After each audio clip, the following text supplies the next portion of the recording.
গ্রিসে নিযুক্ত বাংলাদেশের রাষ্ট্রদূত নাহিদা রহমান সুমনার সঙ্গে সৌজন্য সাক্ষাৎ করেছেন সিলেট জেলা সংগঠন গ্রিসের নবগঠিত কার্যকরী পরিষদের নেতৃবৃন্দ।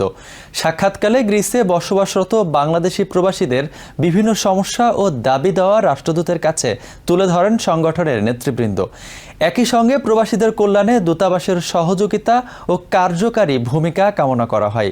এতে সিলেট জেলা সংগঠন ইন গ্রিসের সভাপতি মোহাম্মদ রাশেদ আহমেদ, সিনিয়র সহ সভাপতি মোহাম্মদ শহীদুল আমিন, সাধারণ সম্পাদক মোহাম্মদ নুরুজ্জামান রাজা, সিনিয়র সদস্য সুহিন আহমেদ সহ নবগঠিত কার্যকরী পরিষদের অন্যান্য নেতৃবৃন্দ বক্তব্য রাখেন।